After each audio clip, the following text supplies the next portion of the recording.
amigo, con mi hermano, con mi pastor Jesús Alirio González Gerena. Jesús, estamos iniciando el programa número 1, Hablando Claro TV. Hablando Claro TV se va el día de hoy hacia la hermana y país Colombia. Tenemos la oportunidad de hablar con Jesús. Jesús, buenas noches. ¿Cómo estás? Bien, mi hermano. Buenas tardes aquí en Colombia. Aquí estamos, son las 4:36 de la tarde. Creo que allá son las 9:36, 10:36. Bueno, bien, bien, hermano. Gracias a Dios, estamos bien. Correcto. Jesús, nosotros nos gustaría que tú nos cuentes un poquito sobre la panorámica de Colombia. Más o menos la situación puntual que se está viviendo en Colombia, prácticamente con respecto a la situación de la pandemia. ¿Cómo ha sido el desenvolvimiento de las congregaciones cristianas, particularmente en la tuya? ¿Cómo se está llevando a cabo el sistema de reuniones con esta situación del COVID? Bueno, hermano, primeramente doy gracias a Dios por la oportunidad que usted me permite de poder dirigirme a ustedes y a todos los que nos están escuchando y viendo en esta tarde y en esta noche también en España. La situación aquí específicamente donde estoy, que es Montería, Córdoba, el departamento de Córdoba, al norte de Colombia, zona costanera.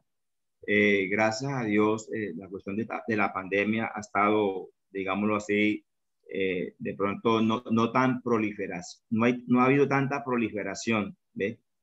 Y que gracias a Dios eso ha permitido que también los gobiernos locales, hablando de las municipalidades, pues le han dado cierto permiso a las iglesias, ¿ve? Para que de pronto podamos tener nuestras reuniones normales y pues no ha habido de pronto cierre de iglesias ni nada por el estilo, siempre y cuando cada iglesia tome los protocolos de bioseguridad, de el lavado de manos, el distanciamiento de 2 metros, la desinfección de los calzados, el tapaboca en la iglesia, cada hermano debe utilizar el tapaboca y también la toma de temperatura, ¿ve? Que lo hacemos siempre al entrar a la iglesia.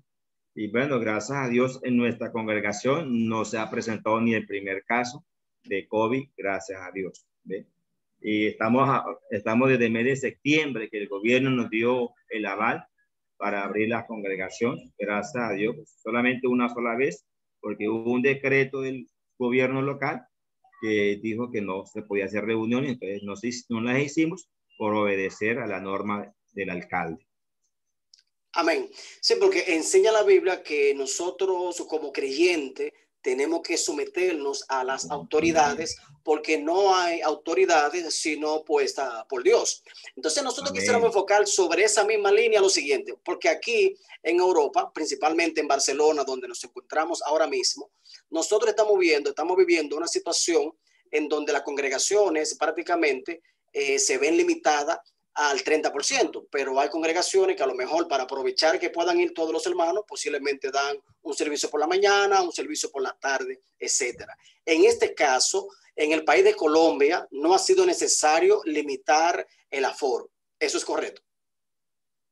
Bueno, el aforo también del 30%, ¿vale? A nivel nacional. En este caso, por ejemplo, en Bogotá ahorita, las iglesias han estado un poco difíciles, de que hay muchas iglesias que están encerradas por la cuestión de que en Bogotá se ha incrementado bastante la cuestión del COVID. Lo que pasa es que muchas veces también en el mes de diciembre mucha gente se desbordó haciendo reuniones, haciendo fiestas y eso, y mucha gente sale de Bogotá a otros municipios a pasar de pronto el fin de año o de pronto a buscar calor, porque en Bogotá pues es una temperatura como Barcelona, 7 grados, 8 grados, 9 grados, ¿ves? Entonces la gente busca la tierra caliente. Entonces cogen un fin de semana, un puente festivo. Aquí puente festivo es que la gente trabaja el viernes, entonces descansa sábado, domingo y lunes. Entonces el lunes festivo, no es día laboral. Entonces la gente aprovecha esos 3 días para salir fuera de Bogotá. Entonces cuando salen fuera de la ciudad, entonces van de pronto a buscar el COVID de donde van y lo llevan a Bogotá, y por esas causas de pronto ha habido más proliferación de COVID en la ciudad de Bogotá y la alcaldesa ahorita, entonces ella pues ha tomado la decisión de controlar la ciudad y pues, meterla en cuarentena en varios sectores. Entonces eso ha afectado en cierta manera la congregación. Por ejemplo, yo tengo una congregación en Bogotá que pastorea un cuñado mío, el pastor Luis Pinilla, y entonces es hermano de mi esposa, pero entonces él ha tenido dificultades porque no ha podido tener reuniones por esa situación. Entonces las hace al aire, o sea, por Meet o por Zoom. Correcto. Mi hermano Jesús, entonces, suponiendo el caso mío, que nunca he ido a Colombia, pero tenemos, siempre que le pedimos al Señor que tengamos la oportunidad de poder visitarle cuando sea posible. Si yo tuviese que trasladarme a la ciudad de Colombia, prácticamente, ¿cuáles lugares usted me recomendaría? Bueno, verdad que Colombia, lo poquito que conozco de Colombia, es cierto, Colombia es un país muy, muy hermoso, de verdad, no porque sea mi país. Yo sé que lo mismo el hermano Ricardo dirá de República Dominicana, ¿cierto? Hay cosas muy bellas de nuestros países, ¿verdad? Entonces, yo pienso, por ejemplo, Medellín es una ciudad muy hermosa, ¿ve? Lo digo porque he estado varias veces allí en Medellín, el clima es muy sabroso, ¿ve? La gente es muy amable. Entonces, una ciudad muy bella y muy cosmopolítica, o sea, es una ciudad, digámoslo, a estilo europeo, porque la única ciudad en Colombia que tiene metro es Medellín. ¿Ve? Entonces, correcto, es una ciudad muy pujante. Y yo que desconozco poco de la cultura colombiana, prácticamente a nivel de gastronomía, ¿cuáles son los 5 platos que tú me podrías recomendar que sinceramente el día que lo pruebe pueda recordarme que eso me lo recomendó el pastor Jesús? Bueno, dependiendo de la ciudad donde usted vaya, por ejemplo, si tú estás en Bogotá, entonces allá el ajíaco bogotano es una comida muy típica de Bogotá. Por ejemplo, la changua de pronto para muchos no les gusta, pero la changua es un calducho que llaman, con huevo, con leche, le echan tostadas y eso se toma al desayuno con chocolate y pan. ¿Ve? Entonces, pero en sí el ajiaco es lo más importante hablando de Bogotá. Si vas al Tolima, que es donde yo nací y viví, de pronto la lechona tolimense. La lechona es el plato típico y el tamal tolimense. Es muy rico. ¿Ve? Entonces, este viene envuelto, se hace una preparación de carne, pollo, huevo, bueno, y eso va amarrado con hojas de plátano y se cocina por lo menos unas 3 horas. Si estás aquí en la costa, donde estoy yo, Montería, Córdoba, aquí, por ejemplo, está la carne, la viuda de pescado, viuda de pescado acá, ¿ve? Que es muy usual, ¿ve? Aquí en Montería. También se ve la carne asada, la carne salada, viuda de carne salada. O sea, aquí la sala y es muy sabroso, ¿ve? Entonces, cada región, dependiendo de donde uno vaya, pues tiene su gastronomía, ¿ve? De pronto yo le puedo hablar de acá. Bueno, yo no soy de esta región, pero yo hace 27 años vivo acá y entonces pues ya hemos aprendido ciertos platos que cuando los hacemos acá y entonces con mi esposa también pues ella intercambia, hace platos de allá del interior de Bogotá como para no perder la esencia de nuestra cultura también. ¿Ves?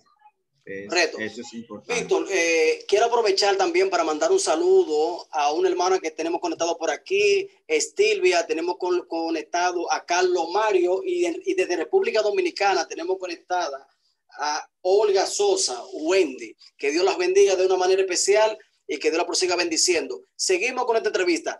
Entonces, Jesús, prácticamente me gustaría, si puede ser, que me haga un breve resumen de cómo ha sido la transición de los gobiernos de Colombia. Breve, prácticamente, para que si alguien no conoce mucho sobre la cultura colombiana, prácticamente esta sea la oportunidad.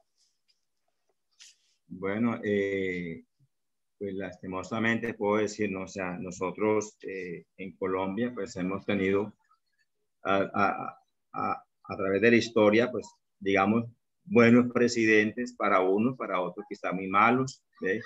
Todo depende de las administraciones que tengan, de pronto de los proyectos sociales que tengan para trabajar en las comunidades. ¿Ves?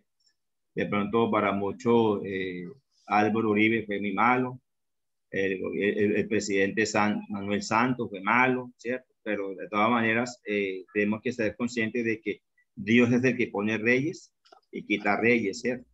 Entonces, si Dios permite que un hombre se levante y de pronto esa persona para muchos es malo porque de pronto ha puesto leyes que favorecen de pronto a las personas menos favorecidas o de pronto otros no están de acuerdo con eso. Entonces, en fin, o sea, hablar de que de pronto haya un buen presidente, pues yo creo que cada uno ha hecho cosas buenas, ¿ves? Cada uno en su momento. Que de pronto no podemos decir que todo ha sido bueno al 100%, ¿cierto? De pronto en ciertas cosas, de pronto han fallado, han cometido errores como seres humanos. Y pienso que nosotros no estamos para juzgar ni para tildar, porque lo único que nos manda Dios es orar por nuestros gobernantes, ¿ves? Y pedirle a Dios que Dios los guíe, que Dios les dé sabiduría para que ellos puedan gobernar sabiamente la nación, que Dios los ha puesto a gobernar, porque un día ellos tendrán que dar cuenta a Dios también de esa Amén. situación. Sí, sí, tenemos que orar por nuestros gobernantes. Algo muy importante que fue de los puntos que tú tocaste, y es muy importante que a veces nosotros nos convertimos en muy críticos, y nosotros desde el punto de vista cristiano tenemos que saber que una persona que no tiene a Dios en su corazón tiene la tendencia muchas veces a fallar. Entonces, normalmente nosotros por eso, como cristianos, nosotros oramos por ello para que Dios le dé sabiduría, ¿no? Como Salomón en su momento, que pedía, él podía pedir cualquier cosa material y prefirió pedir sabiduría para dirigir al pueblo, entendiendo que por más bien o por más mal que dirija un gobierno, nunca tendrá a todo el mundo en su línea. Siempre habrá gente que van, hay muchos como dicen por ahí que son detractores. Amén. Entonces, amado, yo quisiera saber, en la congregación donde tú pastoreas, ¿qué desenvolvimiento social están ustedes llevando a cabo para que nosotros podamos saber de qué manera nosotros podemos orar por ustedes para que Dios les siga bendiciendo y por lo menos llevarlo en oración y por lo menos estar de acuerdo en esa línea? Bueno, hermano, yo pienso que el aporte, ya que a veces pensamos que el aporte que hace la iglesia a nivel general a la nación, de pronto muchas veces las personas no lo vean, ¿cierto? Pero es mucho el aporte que la iglesia en Colombia, o sea, hablando de pronto de aquí de Colombia, ha hecho la nación. Lo mismo puede ser la iglesia en República Dominicana y en cada país. El aporte que hace la iglesia a las comunidades es muy valioso. Que lastimosamente los gobiernos no han valorado la labor que hace la iglesia. Y yo pienso que la labor más grande que ha hecho la iglesia es la evangelización. ¿Ves? ¿Por qué? Porque si nosotros como iglesia evangelizamos, nos ganamos a un drogadicto, a un pandillero, ¿ves? A una persona que pronto hace cosas indebidas, entonces es algo que nosotros, digamos, es como un peso que le estamos quitando al gobierno.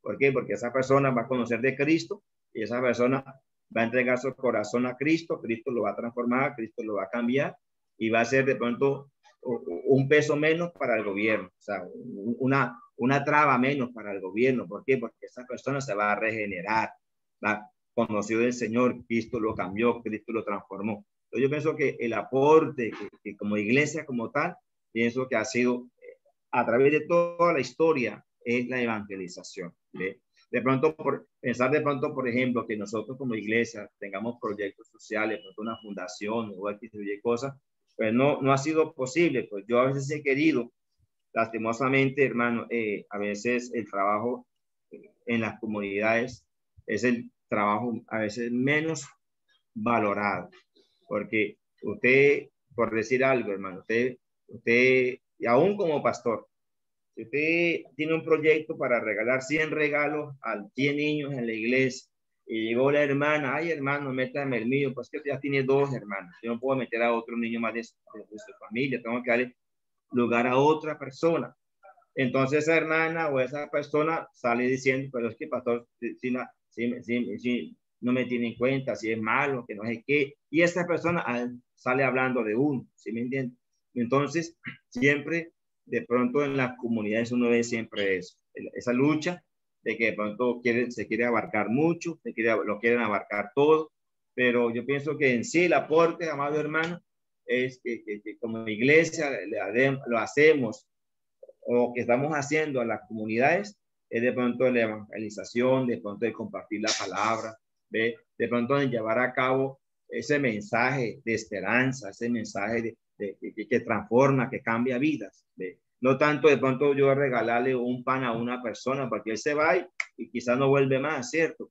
Pero qué bueno es poder compartir el pan del cielo, la palabra de Dios, amén, la que cambia, la que transforma. No quiere decir que de pronto sin la iglesia como tal no tengamos de pronto para poder compartir con el que padece necesidad. Claro que tenemos que hacerlo también, ¿ve? Pero hay momentos en que nosotros como iglesia tenemos que enfocarnos es en compartir el mensaje de Jesucristo, porque es lo que va a llenar el alma, el corazón de las personas, no tanto un bocado de comida. Mas no quiero decir que no estemos a favor de eso, sí, porque Jesús dijo, tuve hambre y no me diste de comer, ¿cierto? Tuve sed y no me diste de beber, estuve forastero, no me recogiste. No, tenemos que hacer también esa parte. Pero lo importante, pienso que la iglesia como tal debe estar enfocada en la evangelización y en ganar las almas para Cristo. Correcto. Mi hermano Jesús, brevemente, ¿cómo fueron tus inicios dentro de la iglesia? ¿Cuándo conoces al Señor? Bueno, hermano, yo conocí al Señor a los 16 años. También conocí al Señor. Yo me acuerdo que cuando aún pequeño, mi mamá me llevaba a la iglesia. Y en ese entonces en las iglesias existían las bancas de madera. Ya hoy en día, ya casi bancas no hay en la iglesia. Hay solo sillas, rimas, solo las sillas. Entonces yo me acuerdo que yo me quedaba dormido en las bancas. ¿Ve? Entonces yo me acuerdo que mi mamá me levantaba, Niro, vamos para la casa. Y pasó un tiempo en que mi mamá no volvió más a la iglesia porque mi papá no lo dejaba ir más a la iglesia. Entonces, en ese tiempo mi mamá duró como unos 6 meses, 6 años o 7 años que mi mamá no volvía a la iglesia, pero mi mamá nunca se apartó del Señor. Ella siempre escuchaba la emisora cristiana, leía la palabra, oraba en la casa, hasta que allá un día de ese tiempo mis hermanas crecieron, mis hermanas mujeres. Entonces mi mamá dijo, no, yo tengo que volver a la iglesia. Entonces mi mamá volvió con mis hermanas y en esas idas a la iglesia, un joven fue a visitar a mis hermanas a la casa. Entonces el joven me invitó con mi hermano y otro amigo para que fuéramos a la iglesia. Entonces siempre que decíamos que sí íbamos y nunca íbamos, porque nos íbamos para un río a bañarnos. Pero un día llegó la oportunidad que yo le dije a mamá, mami, yo voy para la iglesia. Dígale a Jesús que yo voy para la iglesia. Y ese domingo, 23 de febrero del año 83, entregué mi vida a Cristo. ¿Ve? Y yo le doy gracias a Dios porque siendo un joven, ¿ve? Pues la verdad que nunca me ha faltado las cosas del mundo, sino que antes al contrario, pues siempre mi anhelo siempre ha sido a servirle a Dios. Entonces yo doy gracias a Dios porque hasta aquí Dios me ha ayudado. Amén. Tengo una familia, me da una esposa, una familia. ¿Ven? Correcto. Viendo ese punto, la Biblia enseña también que a lo más vil del mundo escogió Dios para avergonzar a los sabios. Y normalmente vemos que realmente en Cristo hay solución. En Cristo hay transformación, porque normalmente la Biblia enseña que de modo que si alguno está en Cristo, nueva criatura es. Las cosas viejas pasaron y he aquí todas son hechas nuevas. Veo que me toca el tema del matrimonio. Hasta ahí nosotros quisiéramos llegar. Nos gustaría brevemente que nos hable prácticamente cómo ha sido tu experiencia dentro del matrimonio, bendito sea el nombre del Señor, y de qué y cuál ha sido la aportación de tu esposa en cuanto a la estabilidad del matrimonio. Bueno, hermano, yo doy gracias a Dios porque este año, el 11 de abril, cumplo 29 años de casado. ¿Ve? Y la verdad que, como dice la Biblia, que haya esposa, haya el bien, ¿cierto? Amén. La verdad que es muy importante a los jóvenes que me están escuchando, aquellos que quieren casarse, quieren formar un hogar, es muy importante el saber escoger, estar seguro 100% de la persona con la cual me voy a casar. Hay tres cosas importantes en la vida de las cuales uno tiene que saber elegir. Primero, elegir la esposa con la que me voy a casar. Segundo, la carrera a la cual voy a estudiar. Y la más principal, aceptar a Jesucristo como el Señor y el Salvador de mi vida. Esas son las tres elecciones más importantes que todo ser humano debe tener presente. ¿Ve? Yo le doy gracias a Dios por, bueno, por mi esposa, porque de verdad llevamos ya 29 años de casados.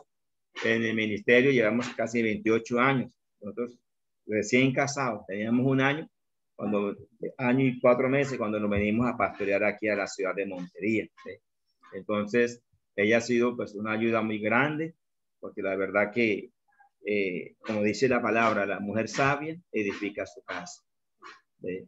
Entonces, yo pienso que mi esposa ha sido una mujer muy sabia, que siempre ha estado al lado mío, que siempre está pendiente de mí para decirme las cosas, ¿verdad, amigo? Esto es así, esto es así. Y a veces tenemos que aprender a escuchar a la esposa. La esposa tiene, como dicen por allí, un sexto sentido, que a veces nosotros no entendemos, pero ellas saben más allá. Entonces yo pienso que Dios les ha dado eso a ellas y tenemos que a veces ser no orgullosos, sino atender al consejo que nos da la esposa. Y yo pienso que el éxito de una buena relación matrimonial depende en primer lugar, de esas bases con que uno inicia un noviazgo. Lastimosamente, hablaba con una persona en estos días, me decía que se casaron y ya están separados. Y entonces eso es triste, que una persona tenga 3 años, 4 años, ya estén separados, ya tenga 2 hijos. Entonces, lastimosamente, el mundo está así hoy. Y aún inclusive la iglesia también. Ya en la iglesia, lastimosamente, no veo hogares apartados, separados. Entonces, uno se pone a pensar, ¿qué pasó? ¿En qué se falló? Dios no falló, porque Dios sigue siendo Dios. ¿Cierto? Entonces, de pronto fue una mala elección. De pronto no supimos esperar en Dios, o no le oramos a Dios, o no le pedimos la guianza a Dios, que sea Dios quien fuera la persona que nos diera ese esposo o esa esposa para conformar el hogar, porque es que el hogar no es para 1 año ni para 2 años, sino para toda una vida. Entonces, son situaciones que muchas veces, hablando de hoy, el mundo hoy, de pronto no tienen esa certeza de esperar en Dios, de pedirle la guianza a Dios, de orar a Dios.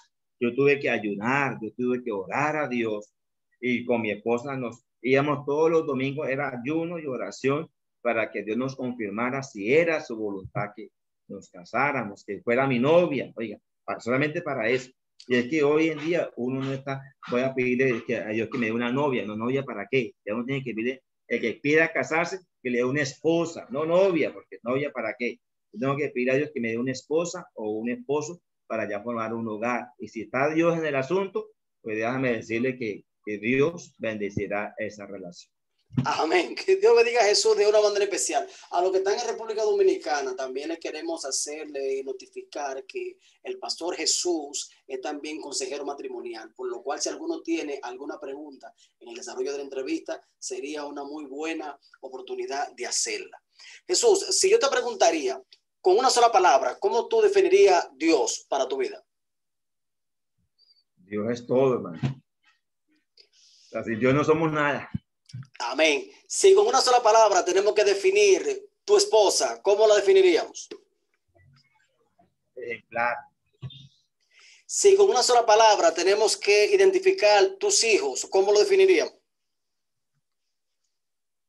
Lo más hermoso que Dios me ha dado, la familia. Si con una sola palabra tenemos que identificar tu iglesia, ¿cómo la definiríamos?